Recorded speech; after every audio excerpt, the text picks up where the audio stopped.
पूरी जिंदगी पढ़ते रहोगे तो भगवान की प्राप्ति नहीं है।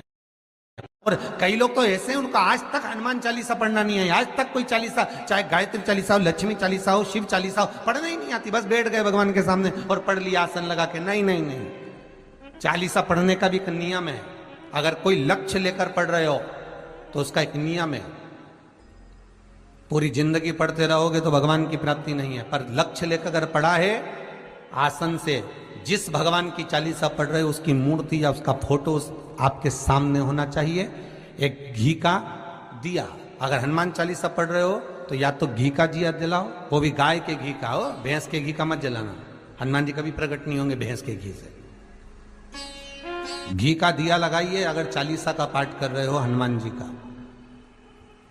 और बहुत ज्यादा संकट है, बहुत ज्यादा परेशानी है तो हनुमान चालीसा का पाठ करो तो तिल्ली के तेल का दिया लगाओ,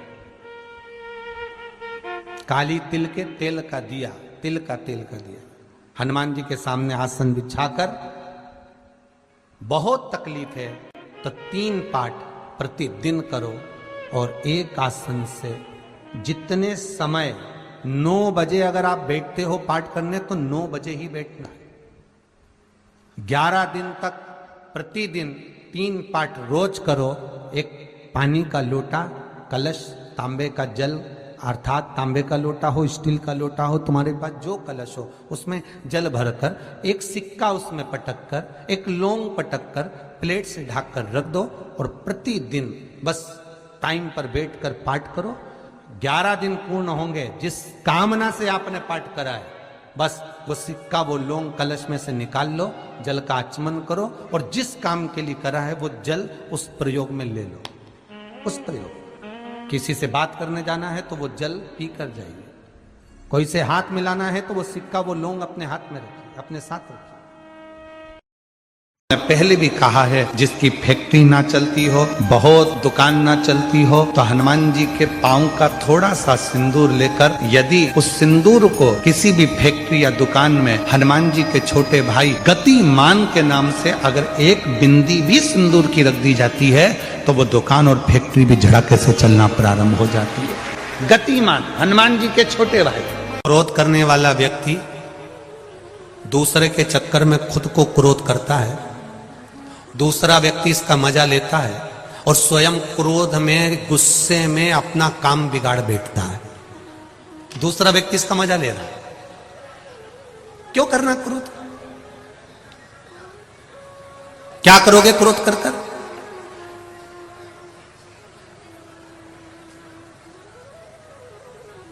जिस समय क्रोध आए थोड़ी देर भगवान की भक्ति का रसतत्व ग्रहण करो।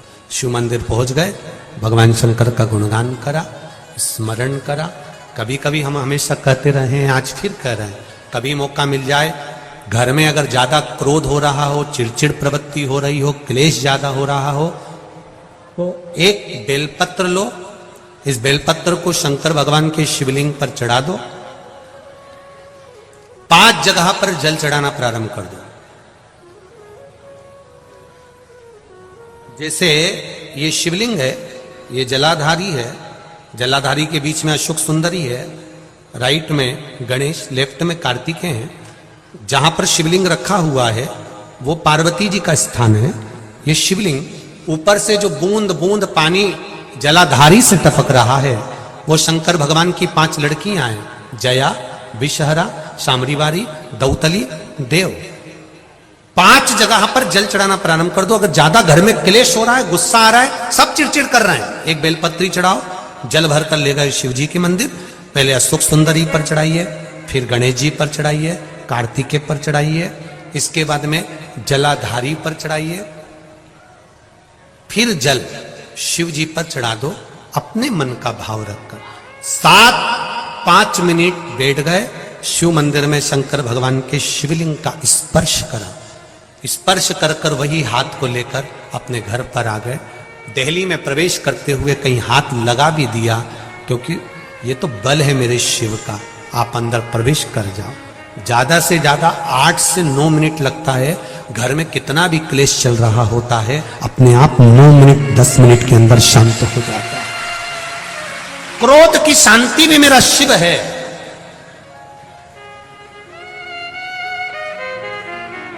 उसका भजन। शमी का जो पत्ता होता है, ध्यान से सुनिएगा, रोज आप अगर शमी के पत्ते को नहीं चढ़ा सकते, महीने में एक बार या 2 बार शमी का पत्ता शंकर के ऊपर अवश्य समर्पित करना चाहिए। क्यों?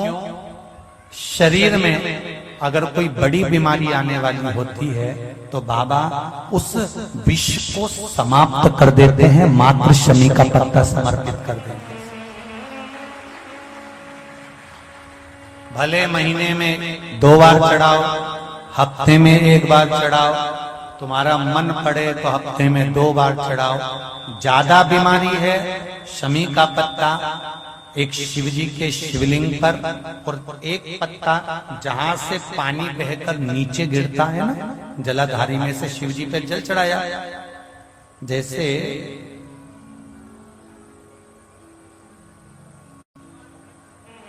ये शिवलिंग, इस पर जल चढ़ाया तो ये पानी बहकर नीचे आता है, तो जहां गिरता है एक पत्ता शिवलिंग के ऊपर और एक पत्ता जहां से जल नीचे गिरता है वहां। अगर ज्यादा बीमारी है और ऐसा लग रहा है कि डॉक्टर कह रहे हैं कि तबीयत ज्यादा खराब हो सकती है, जांचे जाएगी, ये होगा वो होगा, तो एक पत्ता शमी का ऊपर, एक पत्ता जलधारी जो बहकर नीचे आती है पर चढ़ाना। शमी का पत्र रोग मुक्ति के लिए जब चढ़ाया जाता है तो भगवान शंकर का अवधूतेश्वर महादेव का नाम लेकर चढ़ाया जाता है। कौन सा महादेव? जम के बोलो जरा। अवधूतेश्वर महादेव का नाम लेकर चढ़ाया जाता है।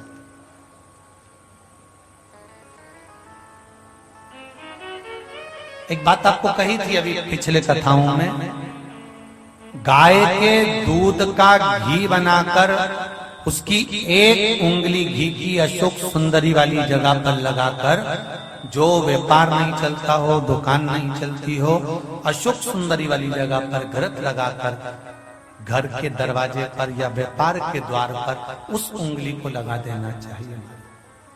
घृत पर होना गाय के घी का।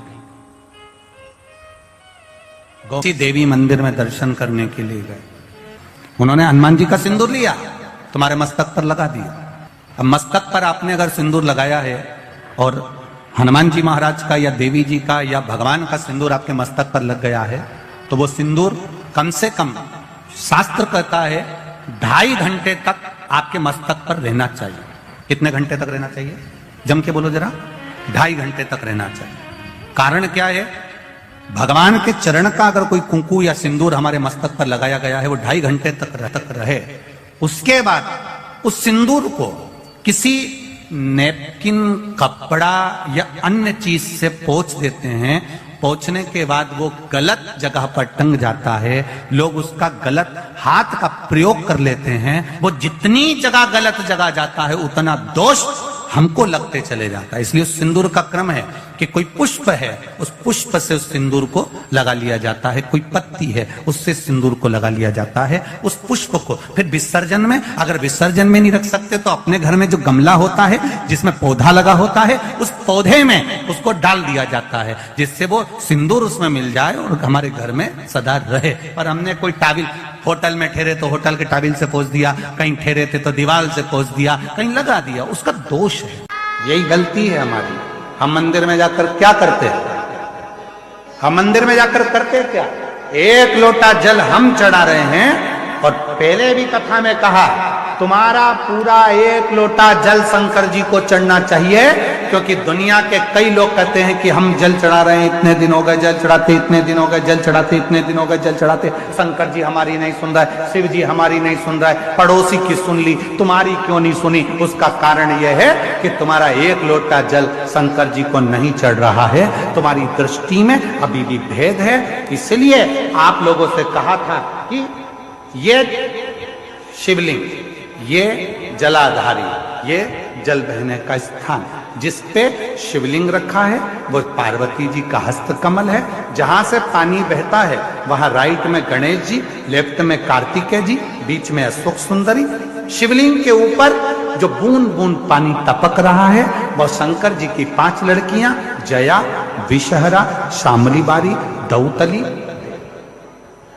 शिव जी का पूरा परिवार जब एक ही जगह पर है तो तुम्हें जल कहां चढ़ाना चाहिए? शंकर के शिवलिंग पर। अब तुम जल चढ़ाने जाते हो तो वहां पर भी जाकर विचार करते हो कि जल लेकर पोची लोटा भर के शंकर जी को चढ़ा दिया, फिर पास में गणेश जी बैठे थे उनको चढ़ा दिया, पार्वती जी बैठी थी उनको चढ़ा दिया, नंदी बैठा था उनको चढ़ा दिया, फिर कार्तिकेय बैठे थे उनको चढ़ा दिया। अब सियोर वाला बाबा बोला कि 1 लोटा जल सारी समस्या का हल। ईमानदारी से बोलो, शंकर को पूरा 1 लोटा चढ़ाइए कब?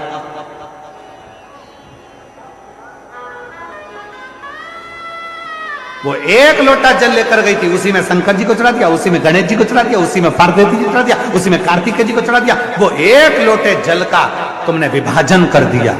इसलिए शंकर जी भी कह रहे हैं कि तेरी दृष्टि में अभी भी सब देवता अलग अलग हैं।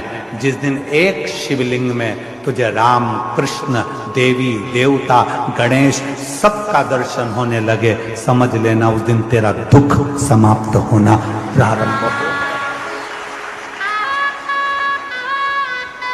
दिन तेरा दुख समाप्त होना पर हम शिव के वो 1 लोटे जल को समझ ही नहीं पाते। और आप में से कई लोग होंगे जो ये गलती करते होंगे, ऐसा नहीं कि नहीं करते होंगे। 1 लोटा जल चढ़ाना, गणेश जी को चढ़ा दिया, पार्वती जी को चढ़ा दिया, नंदी को, वो 1 लोटा जल पूरा। जब हमारे यहाँ शंकर जी के मंदिर में टूटा हुआ नारियल नहीं चढ़ता, शिव जी के मंदिर में टूटा हुआ चावल का दाना नहीं चढ़ता, शिव जी के मंदिर में टूटी हुई सामग्री नहीं चढ़ती, तो आधा लोटा जल क्या करेंगे? बोले ना, पूर्ण समर्पण, पूर्ण समर्पण। और जब पूर्ण समर्पण होगा तो वो सुख अपने आप आपको मिलेगा। महाराज, शिव को रिझाना, भगवान शंकर को रिझाना बहुत सरल।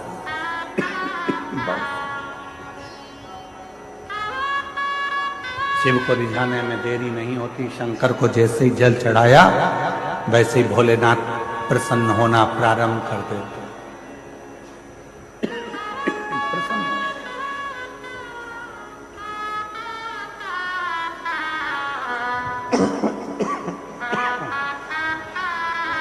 शिव करुणा के साथ एक पिता का काम है बेटी को अच्छी सीख दी।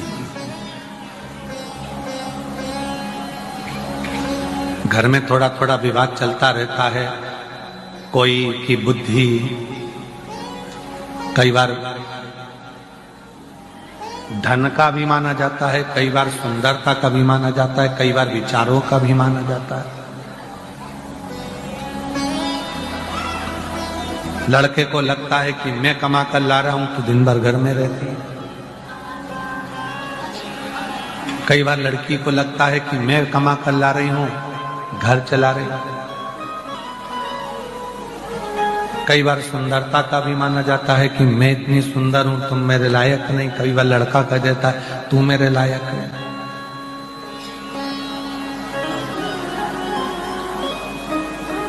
इन सभी अभिमानों से दूर हटकर यदि परिवार को सही से चलाना है तो शंकर पार्वती जी के जीवन को देखिए। शिव पार्वती का जो जीवन है, भगवान शंकर और पार्वती का जो जीवन है उसको समझो। कहाँ हिमालय राज की पुत्री मां पार्वती जी और कहाँ देव अधिदेव। विचार करो, धन परिपूर्ण है, संपदा परिपूर्ण है, सुंदरता परिपूर्ण है, उसके बाद भी बाबा भोलेनाथ जी के साथ में परिवार को लेकर कैसे चलते हैं, ये शिव कथा बताती है। ये भगवान शंकर का चरित्र बताता है। थोड़ा सा विवाद हुआ, अदालत में पहुंच गए तलाक की बात करने के लिए। इसको श्रेष्ठता नहीं कहते। जितनी मेरी बेटियां बैठी हैं और जितने मेरे बेटे बैठे हैं, आपसे एक निवेदन है, थोड़ा परिवार में अगर दुख है, तकलीफ है, कष्ट है तो उसको समझो, साझा करो, आपस में अच्छे विचार उत्पन्न करो, पर दौड़ दौड़ के बार बार अदालत का रास्ता ना जाए। थोड़ा साझा करिए, हो सकता है थोड़ा समय लग जाएगा, थोड़ा हो जाएगा, धीरे धीरे धीरे धीरे सब।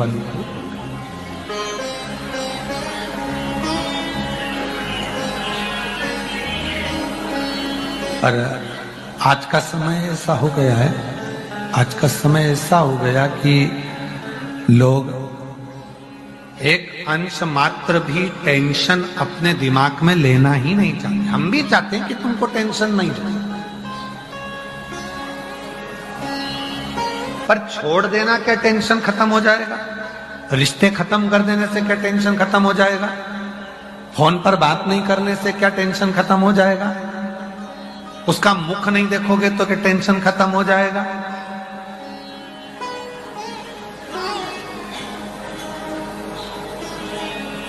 शिव महापुराण की कथा कितनी सुंदर बात कहती है, कितना भी झगड़ा हो जाए, कितनी भी लड़ाई हो जाए, कितना भी विवाद हो जाए, पर बात करना बंद बिल्कुल मत करो। खूब लड़ लो, झगड़ लो, तुम्हारी मर्जी पड़े तो आपस में कूटा कूटी भी कर लो, मना नहीं है, पर बात करना बंद नहीं करना। भाई से झगड़ा हो गया, प्रॉपर्टी खा गया, बहन से झगड़ा हो गया, कुछ लेकर चली गई, जमीन जायदाद हो गया, माता पिता से झगड़ा हो गया, भाई बंधु से हो गया, मित्रों से हो गया, परिवार में हो गया, पति पत्नी से हो गया, लड़ लो, झगड़ लो, खूब कूटा कूटी भी कर लो, मना नहीं। पर क्या बंद नहीं करना है? बात करना बंद नहीं करना। क्यों? कितनी भी कूटा कूटी हो जाए, कितना भी झगड़ा हो जाए, कितना भी विवाद हो जाए, अगर थोड़ी सी बात चलती रहती है तो एक ना एक दिन वो बात प्रेम उत्पन्न कर ही देती है। बस वो बात चलते रहे। वो एक लाइन याद रखो ना तुम तो, ओ तुझसे मिलने के लिए तेरी कसम, तुझसे मिलने के लिए तेरी कसम, एक मुलाकात जरूर। बातचीत बंद नहीं होना चाहिए, बातचीत करो, बोलते रहो, बात करते रहो, एक दूसरे से बातों का साझा करते रहो, एक दूसरे से बातचीत करते रहो, तो जो विवाद हुआ है, झगड़ा हुआ है, लड़ाई हुई है या कोई भी बात हुई है तो वो धीरे धीरे धीरे धीरे सुलझ जाएगा, सुलझेगा,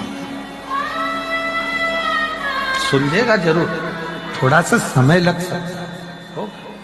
पंचमुखी हनुमान का एक भाव, जैसे बहुत ज्यादा तकलीफ अगर व्यक्ति को हो गई है, बहुत कष्टमय जीवन चल रहा है, हार गए हर जगह से और तकलीफमय जीवन चल रहा है, तो पंचमुखी हनुमान का एक शिव महापुराण का और स्कंद पुराण का एक बड़ा सुंदर मंत्र है। उस मंत्र को आप सब एक बार हमारे साथ में बोलें। ओम नमो हनुमते रुद्र अवताराय सर्व शत्रु संहारणाय सर्व रोग हराय सर्व वशीकरणाय रामदूताय स्वाहा। बस इस मंत्र को हाथ में काली तिल लेकर, एक जौ लेकर और गूगल लेकर, थोड़ा सा उसमें गाय का घी डालकर, कंडे को या अग्नि को जलाकर इस मंत्र का 11 बार 21 बार जाप कर कर अपनी कामना कर कर छोड़ दीजिए। कैसा भी रोग हो, बीमारी हो, कष्ट हो, दुख हो, तकलीफ हो, 21 दिन के अंदर वो आनंद आना प्रारंभ कर देता है। इस मंत्र, स्कंद पुराण का, शिव महापुराण का ये मंत्र मूल पंचमुखी हनुमान सुख देंगे। और एक और चीज याद रखिए हमारा, यदि कोई काम के लिए जा रहे हो कोई व्यापार के लिए जा रहे हो या नौकरी करने के लिए जा रहे हो और लगी नहीं रही, बहुत तकलीफ पा रहे हो, सर्विस ही नहीं लग रही, बहुत कष्टमय हो गया, तो निवेदन करूंगा 5 पीपल के पत्ते पर बेसन के 5 लड्डू घर में बने हुए, गाय के घी के 5 लड्डू रख लो, उस लड्डू के बीचों बीच एक आटे का दिया और उसमें तिल्ली का तेल डालकर इसी मंत्र का प्रयोग कर कर पंचमुखी हनुमान का किसी भी हनुमान के मंदिर में जाकर, दक्षिण मुखी हनुमान के मंदिर में जाकर उसको रख कर आ जाइए। इसके बाद आप उस काम के लिए जाइए, आपका काम सफल हो जाएगा। आपको किसी को नहीं कहना पड़ेगा कि हाथ जोड़ना नहीं पड़ेगा, किसी के पांव नहीं पड़ना पड़ेंगे, तुरंत काम होगा। बस इस मंत्र का स्मरण कर कर पंचमुखी हनुमान का भूतेश्वर जो मंत्र है 7 दुर्वा, और उस 7 दुर्वा को जो ये